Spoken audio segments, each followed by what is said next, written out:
नमस्कार दोस्तों, मैं हूं आपकी दोस्त और होस्ट सोनम। स्वागत है आप सभी का हमारी YouTube channel UPSC PCS with Sonam में। आज मैं सिविल सर्विस 2024 के जीएस का एनालिसिस करने जा रही हूं, जो आगामी यूपीएससी के एग्ज़ाम के लिए बहुत ही इम्पोर्टेंट है। और इस क्लासेस में हम आपको डिटेल एनालिसिस करेंगे और साथ ही कुछ इम्पोर्टेंट टिप्स एंड ट्रिक्स भी बताऊंगी। तो चलिए शुरू करते हैं आज का हमारा ये सेशन। और आज का सबसे पहला प्रश्न है कि निम्नलिखित कथनों पर विचार करना है।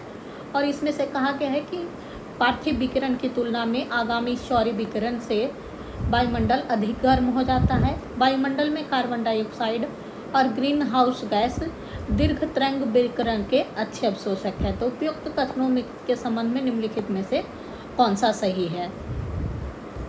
तो इसमें से कथन एक गलत है।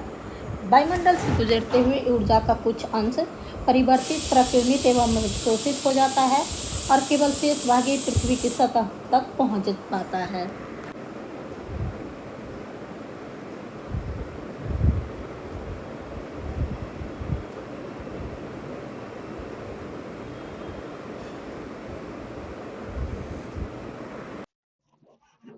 तो इसमें से पार्थिव विकिरण की तुलना में आगामी सौर विकिरण से वायुमंडल अधिक गर्म हो जाता है, यह कथन गलत है। वायुमंडल मुख्य रूप से पार्थिव विकिरण द्वारा गर्म होता है, जो सौर विकिरण को अवशोषित करने के बाद पृथ्वी की सतह पर उत्सर्जित दीर्घ तरंगीय विकिरण है। जबकि वायुमंडल कुछ प्रत्यक्ष सौर विकिरण को अवशोषित करता है और यह पृथ्वी की सतह से बाहर जाने वाले दीर्घ विकिरण है, जो वायुमंडल को गर्म करने में एक भूमिका निभाते हैं। तो इसलिए कथन एक गलत है, वही कथन 2 सत्य है।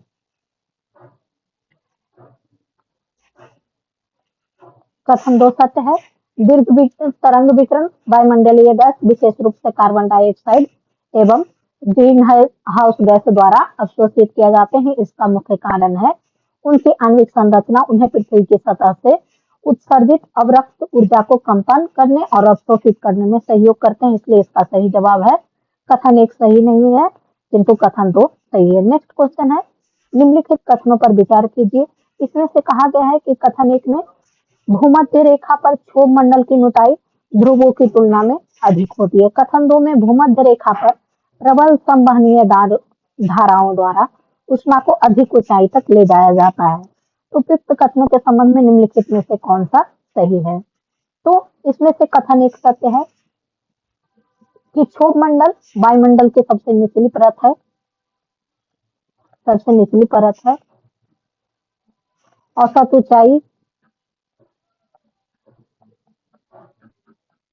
औसत ऊंचाई 13 किलोमीटर है।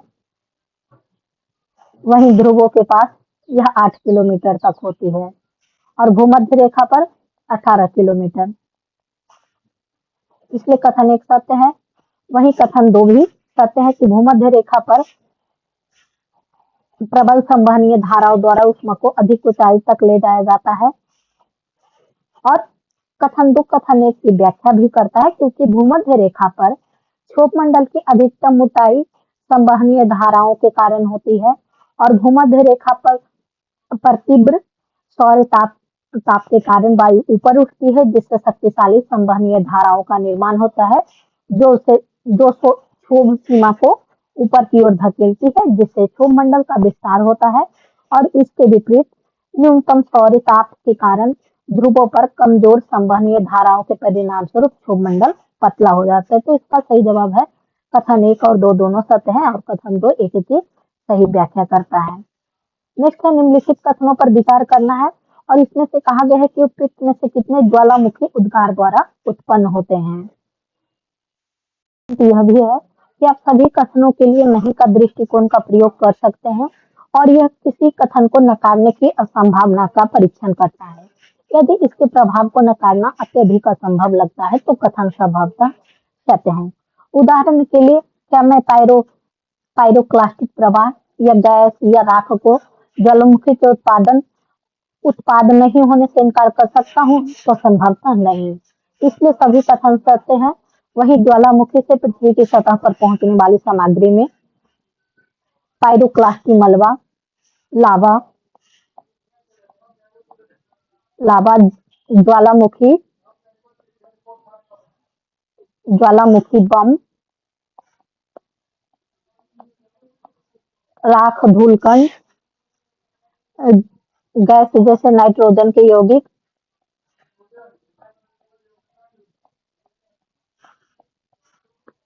सल्फर के यौगिक और साथ ही क्लोरीन, हाइड्रोजन और आर्गन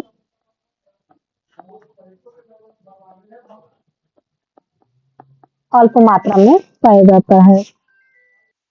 मात्रा में उत्पादन होता है, इसलिए इसका सही जवाब है ऑप्शन डी सभी चार।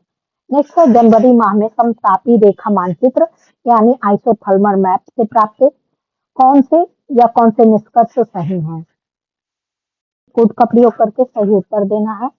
तो जनवरी जनवरी में उत्तरी गोलार्ध में महाद्वीप जल्दी से ऊष्मा खो देती है क्योंकि भूमि में जल की तुलना में कम ऊष्माधारिता होती है। दूसरी ओर महासागर अपनी उच्च धारिता क्षमता के कारण लंबे समय तक ऊष्मा बनाए रखती है। खास परिणाम स्वरूप महाद्वीपों पर तापमान में गिरावट के बाद समतापी दक्षिण की ओर चले जाते हैं, जबकि महासागरों पर समतापी उत्तर की ओर चले जाते हैं। जो बर्फ और यह पैटर्न उत्तरी अटलांटिक और यूरेशियन क्षेत्रों के समतापी मानचित्रों को स्पष्ट रूप से दिखाता है, इसलिए कथन एक सत्य है।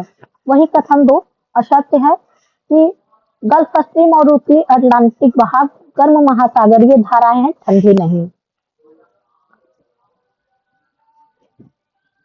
गल्फ स्ट्रीम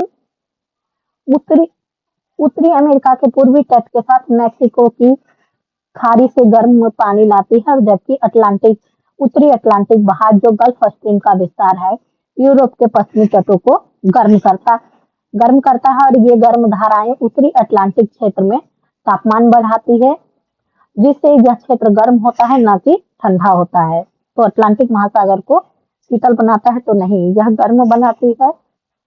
परिणाम स्वरूप समताप धाराएं उत्तर की ओर मुड़ जाती है, क्योंकि महासागर आपस के महाद्वीपों की तुलना में गर्म है, न कि ठंडी धाराओं के कारण। तो इसलिए कथन दो गलत है और इसका सही जवाब है ऑप्शन ए केवल एक। नेक्स्ट क्वेश्चन है, निम्नलिखित में से कौन सा देश विश्व के दो सबसे बड़े कोको उत्पादकों के रूप में विख्यात है? Algeria Morocco, Botswana Namibia, Cote d'Ivoire और घाना मेडागास्कर और मोजाम्बिक। कोको डी आइवर और घाना। दुनिया भर में कोको उत्पादक मुख्य रूप से अफ्रीका में केंद्रित है, जो वैश्विक उत्पादन का 60% हिस्सा है। आइवर कोस्ट दुनिया भर में कोको का सबसे बड़ा 40.9% उत्पादक है, यानी कि ये अफ्रीका में 60% का होता है। वहीं आइवर कोस्ट में 40.9%, उसके बाद मुख्य उत्पादक में घाना, इंडोनेशिया और इक्वाडोर है।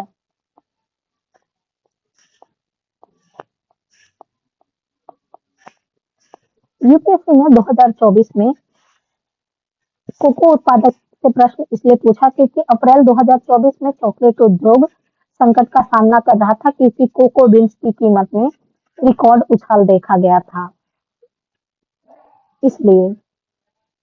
वहीं भारत में कोको की खेती आंध्र प्रदेश में, कर्नाटक में, केरल, तमिलनाडु में होता है। नेक्स्ट क्वेश्चन है, पश्चिम से पूर्व की ओर प्रयागराज के अनुप्रवाह में गंगा में मिलने वाली हिमालय की नदियों के संदर्भ में निम्नलिखित में से कौन सा अनुक्रम सही है? घाघरा गोमती गंडक कोसी, गोमती घाघरा गंडक कोसी, घाघरा गोमती कोसी गंडक, गोमती घाघरा कोसी गंडक। तो इसमें से इसका सही जवाब है ऑप्शन बी, गोमती घाघरा गंडक कोसी। गोमती घाघरा गंडक कोसी गंगा सिंधु ब्रह्मपुत्र कृष्णा कावेरी गोदावरी दामोदर और महानदी नर्मदा स्वर्ण रेखा नदियां इत्यादि हमेशा न्यूज में रहने वाली नदियां हैं, इसलिए ये यूपीएससी हर बार हर वर्ष 2 सवाल नदी, झील, आर्द्रभूमि और जलप्रपात से जरूर पूछता है। तो 2 क्वेश्चन आते हैं नदी से। नदी, जलप्रपात,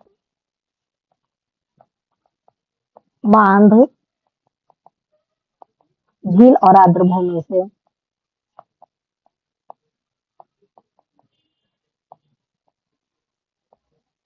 और इनकी दाएं और बाईं सहायक नदियां भी याद रखना है।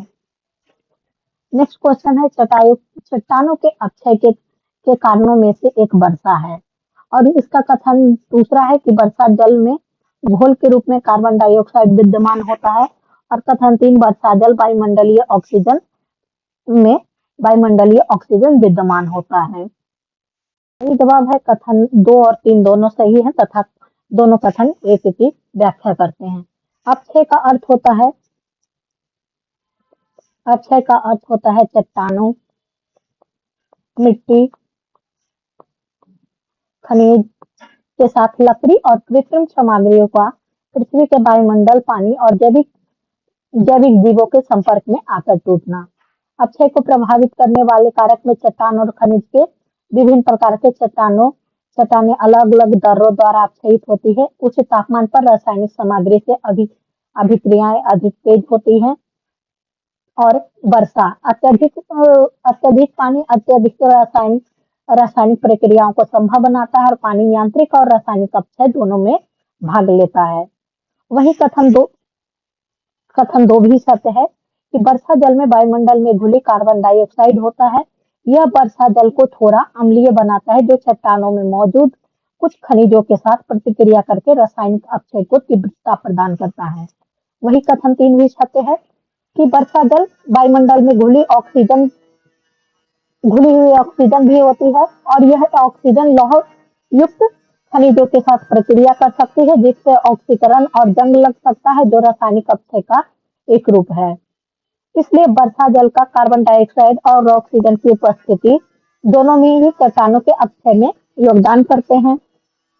नेक्स्ट क्वेश्चन है निम्नलिखित देशों पर विचार करना है, उपयुक्त में से कितने देश की सीमा उत्तरी समुद्र के साथ लगती है।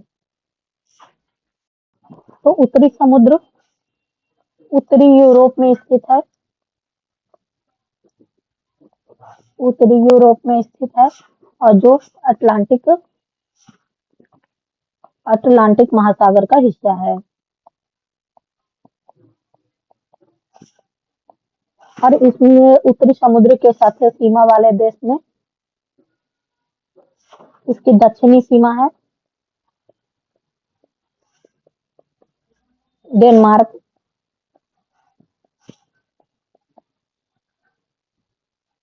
पश्चिम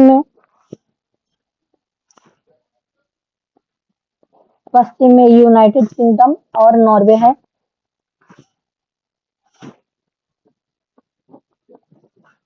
पूर्व में जर्मनी,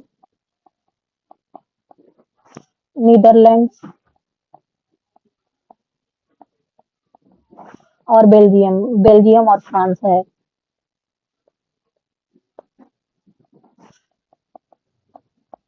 और उत्तर में फैरो द्वीप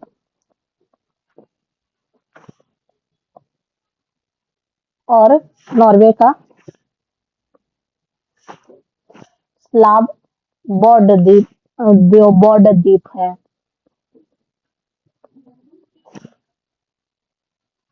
और उत्तरी सागर इंग्लिश चैनल के माध्यम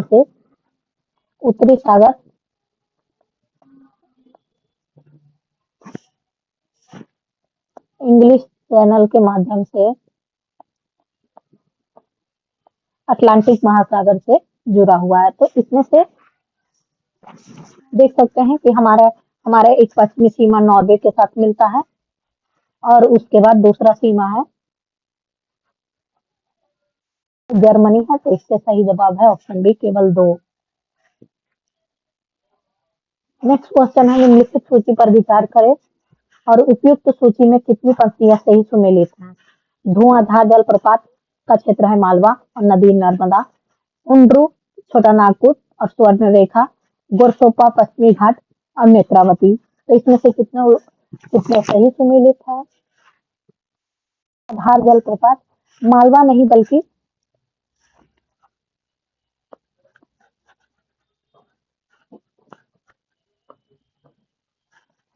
धुआंधार जलप्रपात मालवा नहीं बल्कि बघेलखंड में है, इसलिए ऑप्शन ए गलत हो गया। हुंड्रू जलप्रपात छोटा नागपुर स्वर्ण रेखा पर है, यह कथन सत्य है। वहीं गरसोपा जलप्रपात पश्चिमी घाट में तो है लेकिन नेत्रावती नहीं, शरावती नदी पर है, तो इसलिए हमारे ऑप्शन 3 भी गलत हो गया और इसका सही जवाब है केवल एक। नेक्स्ट क्वेश्चन है, निम्नलिखित सूची पर विचार कीजिए और कहा गया है उपयुक्त सूचनाओं में कितनी पंक्तियां सही सुमेलित है, जिसमें से क्षेत्र है, पर्वत श्रृंखला का नाम है और पर्वत के प्रकार हैं। मध्य एशिया में बॉसडेस पर्वत है और यह बलित पर्वत है। यूरोप में अल्पास है और यह ब्लॉक पर्वत है। उत्तरी अमेरिका में अल्पेशियन है और यह बलित पर्वत है। दक्षिणी अमेरिका में इंडीज है और यह एक बलित पर्वत है। तो इसमें से कहा गया है कि कितने सही हैं। मध्य एशिया के पर्वत श्रृंखला का नाम बॉसडेस है लेकिन यह बलित पर्वत नहीं है बल्कि ब्लॉक पर्वत है, इसलिए कथन एक गलत हो गया। यूरोप का पर्वत श्रृंखला का नाम अल्पास है और यह ब्लॉक पर्वत नहीं बल्कि यह बलित पर्वत है, इसलिए कथन 2 भी गलत हो गया। और उत्तरी अमेरिका में अल्पेशियन है और यह बलित पर्वत का उदाहरण है और दक्षिणी अमेरिका में इंडीज है, यह भी बलित पर्वत का उदाहरण है और इससे सही जवाब हो जाएगा ऑप्शन 2। विश्व के प्रमुख पर्वत श्रृंखला उनकी अवस्थिति और उनके प्रकार हमेशा जरूर देख करके जाएं। नेक्स्ट क्वेश्चन है, हाल ही में उपयुक्त में से किनका निर्माण नवीन परियोजनाओं के रूप में किया गया है, तो इसमें से ये प्रमुख एयरपोर्ट है, डोनीपोल विमानपत्तनम, कुशीनगर अंतर्राष्ट्रीय विमानपत्तनम, विजयवाड़ा अंतर्राष्ट्रीय विमानपत्तनम। और कुशीनगर अंतर्राष्ट्रीय हवाई अड्डा ग्रीनफील्ड परियोजना के अंतर्गत है, वहीं विजयवाड़ा ब्राउनफील्ड योजना के अंतर्गत है, तो इसका सही जवाब है ऑप्शन ए केवल 1 और 2। नेक्स्ट क्वेश्चन है, जलवाष्प के संदर्भ में निम्नलिखित में से कौन से कथन सही हैं। यह एक गैस है और जिसकी मात्रा ऊंचाई के साथ घटती है, ध्रुवों पर इसका प्रतिशत अधिकतम होता है। सत्य है कि जलवाष्प वायुमंडल में उपस्थित ऐसी परिवर्तनीय गैस है जो ऊंचाई के साथ घटती है, इसलिए कथन 1 सत्य है। और जलवाष्प तापमान पर निर्भर करता है, इसलिए ध्रुवों की ओर घटते तापमान के जवाब में यह भूमध्य रेखा से ध्रुवों की ओर घटता है। और जबकि गर्म तथा आर्द्र उष्णकटिबंध में हवाओं के आयतन का 4% होता है और जबकि ध्रुवों जैसे ठंडे और रेगिस्तान जैसे शुष्क क्षेत्र में यह हवा के आयतन का 1% से भी कम भाग में होता है, इसलिए कथन 2 गलत है। ध्रुवों पर इसका विषुवत वृत्त से ध्रुवों की ओर इसका तापमान अधिकतम नहीं बल्कि कम होता है, तो इसलिए इसका सही जवाब है ऑप्शन ए। नेक्स्ट है, निम्नलिखित विवरण पर विचार कीजिए। तापमान का वार्षिक एवं दैनिक सीमा निम्न है। वर्ष भर बर्सन होता है और बर्सन में भिन्नता 50 सेंटीमीटर से 250 सेंटीमीटर के मध्य होता है, तो यह किस प्रकार की जलवायु है, तो इसका सही जवाब है यह समुद्री पश्चिमी तटीय जलवायु है। समुद्री पश्चिमी तटीय जलवायु महाद्वीप के पश्चिम तट पर भूमध्य सागरीय जलवायु से ध्रुवों की ओर पाई जाती है और यह क्षेत्र उत्तर पश्चिमी यूरोप, उत्तरी अमेरिका का पश्चिमी तट, उत्तरी कैलिफोर्निया, दक्षिणी चिली, दक्षिणी पूर्वी ऑस्ट्रेलिया और न्यूजीलैंड में है। यहाँ समुद्री प्रभाव के कारण तापमान मध्यम होता है और शीत ऋतु में अपने अक्षांश की तुलना में उष्ण होता है। वहीं तापमान गर्मी के महीने में 15 से 20 डिग्री सेल्सियस और सर्दी में गर्मी में 15 से 20 डिग्री सेल्सियस होता है और वहीं सर्दी में 4 से 10 डिग्री सेल्सियस होता है और दैनिक और वार्षिक तापमान तक पाया जाता है, इसलिए कथन 2 भी सत्य है। और बरसात साल भर होती है, लेकिन सर्दियों में अधिक होती है। नेक्स्ट क्वेश्चन है, कोरियोलिस बल के संदर्भ में निम्नलिखित में से कौन सा या कौन से कथन सही है? यह पवन की वेग में वृद्धि के साथ बढ़ता है। यह ध्रुवों पर सर्वाधिक और भूमध्य रेखा पर विद्यमान नहीं होता है। तो कूट का प्रयोग करके सही उत्तर का ऑप्शन ए, पृथ्वी अपनी धुरी पर घूमना हवा की दिशा को प्रभावित करता है और इस बल को कोरियोलिस बल कहते हैं। इसके कारण उत्तरी गोलार्ध में हवाएं अपने पथ से दाईं ओर और दक्षिणी गोलार्ध में हवाएं अपने पथ से बाईं ओर विक्षेपित हो जाती है। और कोरियोलिस बल वायु के वेग के समानुपाती होता है, इसलिए कथन एक सही है। कोरियोलिस बल अक्षांश के भी समानुपाती होता है और यह ध्रुवों पर अधिकतम होता है और भूमध्य रेखा पर अनुपस्थित होता है। और इसीलिए भूमध्य रेखा पर उष्णकटिबंधीय चक्रवात नहीं आता है। तो कथन है 1 और 2 दोनों सत्य है और इसका सही जवाब है ऑप्शन सी। कोरियोलिस बल दाब प्रवणता बल के विपरीत कार्य करता है।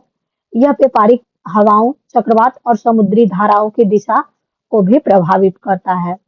कोरियोलिस प्रभाव पृथ्वी की सतह की अपेक्षा सीधे गतिमान वस्तु जैसे हवाई जहाज, मिसाइल, स्नाइपर बंदूक की गोली और समुद्री धाराओं को भी प्रभावित करता है। नेक्स्ट क्वेश्चन है, प्रत्येक वर्ष 21 जून को निम्नलिखित में से किस अक्षांश या किन अक्षांशों पर 12 घंटे से अधिक समय तक सूर्य प्रकाश विद्यमान रहता है? भूमध्य रेखा पर, कर्क रेखा पर, मकर रेखा पर या उत्तरी ध्रुवीय वृत्त पर? तो इसका सही जवाब है कर्क रेखा पर और उत्तरी ध्रुवीय वृत्त पर। तो इसका सही जवाब है ऑप्शन डी। नेक्स्ट क्वेश्चन है, निम्नलिखित क्षेत्रों में से एक विश्व के सबसे बड़ी उष्णकटिबंधीय पीठभूमि है जो जीवाश्म ईंधन से होने वाले लगभग 3 वर्ष के वैश्विक कार्बन उत्सर्जन को धारण करता है और जिसके संभाव्य विनाश से वैश्विक जलवायु पर प्रतिकूल प्रभाव पड़ सकता है। निम्नलिखित में से कौन सा उस क्षेत्र को घोषित करता है? तो अमेजन बेसिन, कांगो बेसिन, की कोरी बेसिन या रियो डे ला प्लाटा बेसिन? तो इसका सही जवाब है ऑप्शन बी, कांगो बेसिन।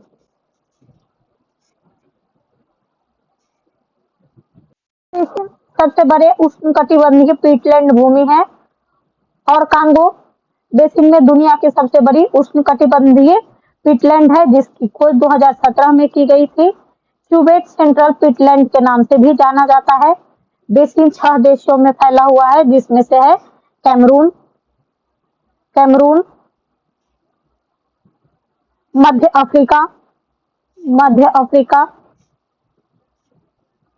मध्य अफ्रीकी गणराज्य, कांगो लोकतांत्रिक गणराज्य, इक्वेटोरियल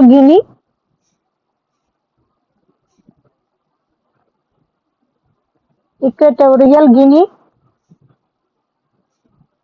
और गैबोन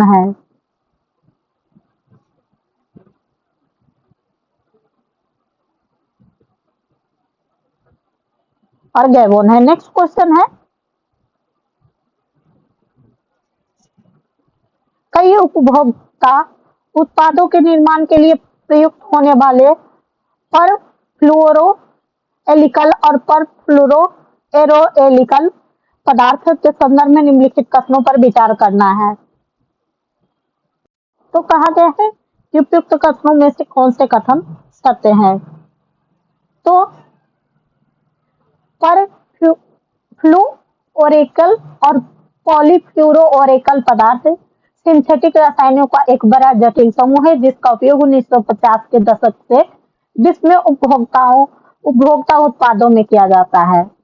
तो इसमें से PFAS खाद्य और खाद्य पैकेजिंग सामग्रियों में व्यापक रूप से किए जाते हैं। तो इसका सही जवाब कथन एक सत्य है।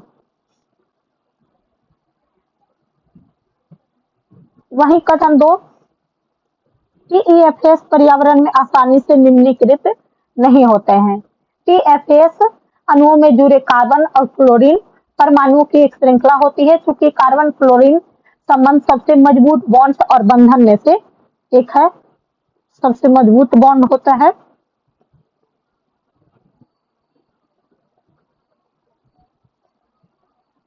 और ये रसायन पर्यावरण में आसानी से विघटित नहीं होते हैं, जिससे दीर्घकालिक संदूषण होता है। तो कथन 2 भी सत्य है। और PFAS लगातार संपर्क के माध्यम से मनुष्य सहित जंतुओं के शरीर में एकत्रित हो सकता है। ये मुख्य रूप से यकृत और गुर्दे जैसे अंगों में संग्रहित होते हैं और खाद्य श्रृंखला में जैव संचय करते हैं। तो वही कथन 3 भी सत्य है और इसका सही जवाब है ऑप्शन डी 1, 2, 3। नेक्स्ट क्वेश्चन है, उपयुक्त जीवों में कितने में परजीवी जातियां पाई जाती हैं? कैराब्लीड बिट्स, कंतार, मक्खियां, दीमक और बर्रा। तो इसका सही जवाब है, सबसे पहले परजीवी जातियां यानी पैरासिटोइड स्पीसीज किसे कहते हैं? तो जो दूसरे जंतु को खाद्य पदार्थों के रूप में प्रयोग करते हैं और ये अपने शिकार को पकड़ने या खाने के लिए शिकार की तरह कई रणनीतिक और व्यवहारों का प्रयोग करते हैं। तो इसमें से पैरासिटोइड एक कीट है। पैराबीटल्स प्रजातियां कई अन्य कीटों पर विशेष रूप से अपने लार्वा पर परजीवी पाई जाती है। तो कथन एक इसमें से ऑप्शन एक कंटार, यह सेंटापीड शिकारी ऑर्थोपेडा है जो मुख्यतः मांसाहारी होते हैं। वहीं मक्खियों के कई मक्खी परिवारों में परजीवी प्रजातियां पाई जाती है, इसलिए ये भी कथन सत्य है। वही दीमक मुख्य रूप से अपघटक होते हैं जो आमतौर पर परजीवी से जुड़े नहीं होते, इसलिए स्टेटमेंट क्या इनकरेक्ट है। वहीं बर्रा की कई प्रजातियां परजीवी होती हैं। तो इसका सही जवाब है ऑप्शन बी केवल 3। नेक्स्ट क्वेश्चन है कि निम्नलिखित पौधों पर विचार कीजिए। मूंगफली, कुल्थी, सोयाबीन। कितने मटर कुल के पौधे हैं? केवल 1, केवल 2, सभी 3 या इनमें से कोई नहीं? तो इसका सही जवाब है ऑप्शन सी सभी 3। ये तीनों मटर कुल के पौधे हैं।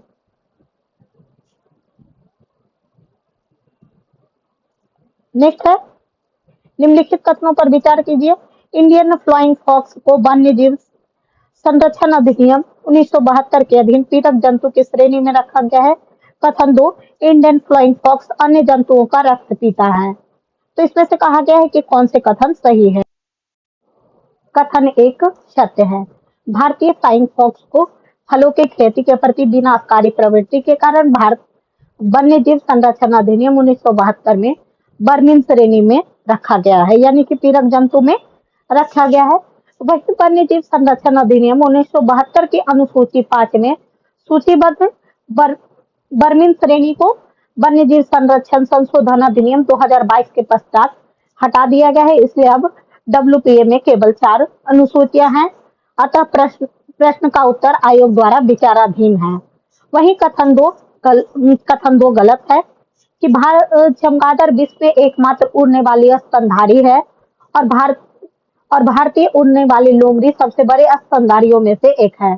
टेरापोस गिगेंट्स नामक यह प्रजातियां अपने ग्रेट इंडियन फुटबैट भी कहा जाता है और फल खाती है, उसका रस पीती है तथा बीज फैलाव और परागण में भी मदद करती है, जिससे वे पारिस्थितिकी तंत्र का एक अभिन्न अंग बना हुआ है। तो वही कथन 2 गलत है। तो इसका सही जवाब है ऑप्शन सी।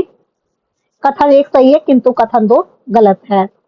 नेक्स्ट क्वेश्चन है, जीव सिकिडा, मंडूक फूद और ताल विसर्प क्या है? पक्षी, मत्स्य, कीट या सरीसृप? तो इसका सही जवाब है सिकिडा हेमीटेप्रोन कीट है जो तीव्र, जटिल एवं प्रजाति विशिष्ट ध्वनिक संकेतों आवाज के लिए जाना जाता है। और मंडूक फूद यानी फ्रॉग हॉपर, जिसे स्पीटल बग्स के नाम से भी जाना जाता है, हेमीटेटेरा ऑर्डर से संबंधित छोटे कीड़े होते हैं। वही ताल विसर्पी, जिन्हें वाटर स्ट्राइडर के नाम से भी जाना जाता है, हेमीपेटेरा ऑर्डर से संबंधित कीट है और वे पानी की सतह से चलने की अपनी क्षमता के लिए जाने जाते हैं। नेक्स्ट क्वेश्चन है, बाजार में मिलने वाले अनेक च्युइंगम पर्यावरण प्रदूषण का स्रोत माना जाता है। अनेक च्युइंगमों में गोंद के रूप में प्लास्टिक होते हैं। तो सत्य है। वही कथन 2, आधुनिक च्युइंगम प्रायः अपने गम बेस के हिस्से के रूप में पॉलीएथिलीन और पॉलीविनाइल एसीटेट जैसे सिंथेटिक पॉलीमर का उपयोग करते हैं, जो अनिवार्य रूप से प्लास्टिक है। तो इसमें से कहा गया है क्योंकि ये प्लास्टिक है इसलिए ये पर्यावरण प्रदूषण के स्रोत माने जाते हैं और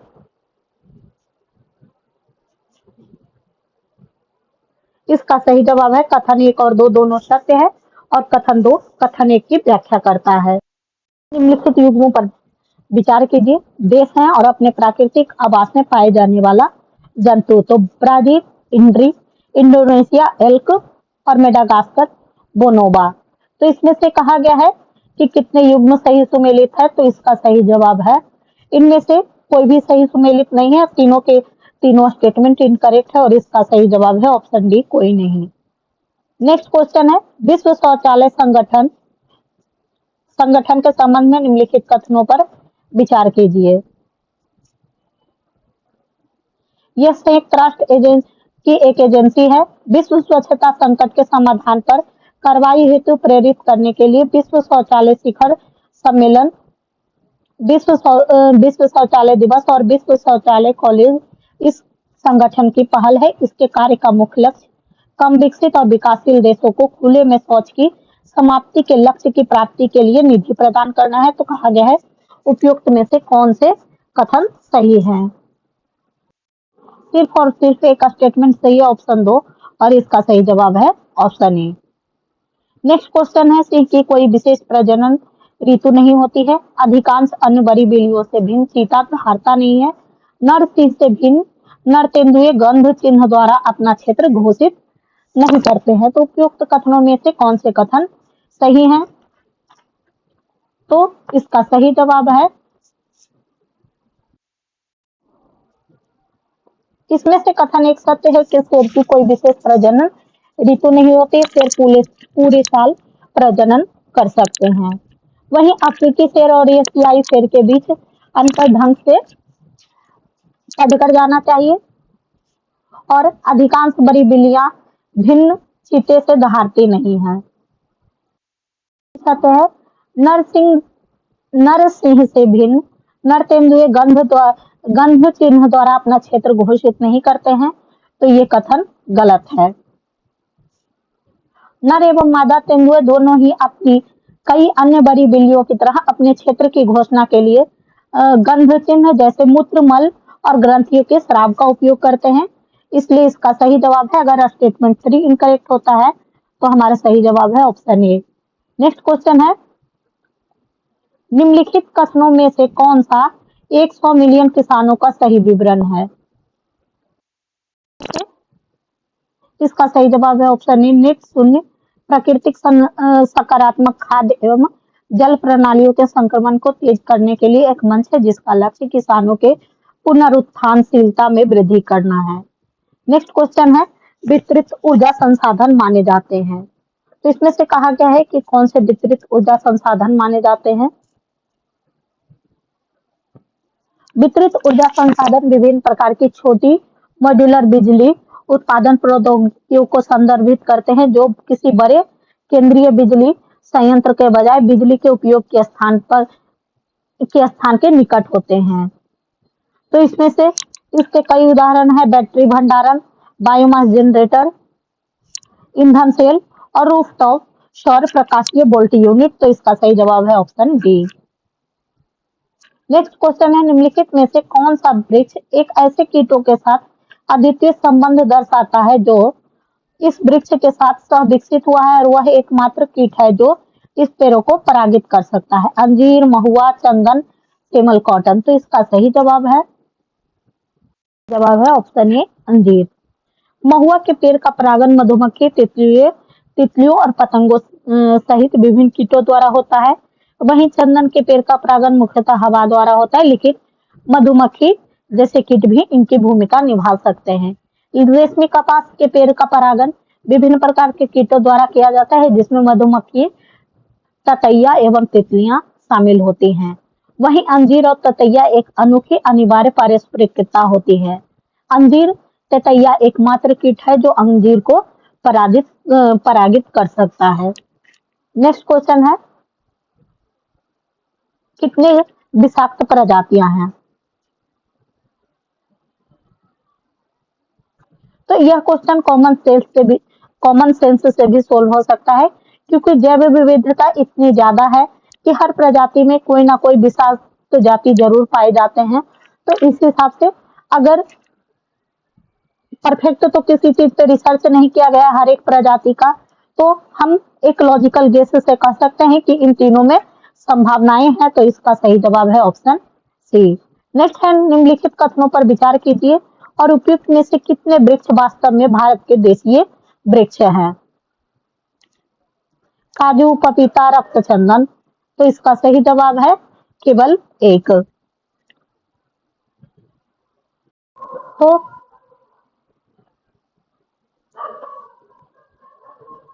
तो इसमें से रक्तचंदन यानी लाल चंदन पूर्वी घाट के स्थानिक है। वहीं काजू दक्षिणी अमेरिका से लाया गया है, विशेष रूप से ब्राजील का मुख्य वृक्ष है। पपीता की उत्पत्ति मध्य अमेरिका और मैक्सिको में हुई है। तो इसलिए इसका सही जवाब है ऑप्शन ए। नेक्स्ट क्वेश्चन है, विकिरण समस्थानिक ताप वैद्युत जनरेटर के संदर्भ में निम्नलिखित कथनों पर विचार करना है। आरटीजीएस लघु विखंडन रिएक्टर है,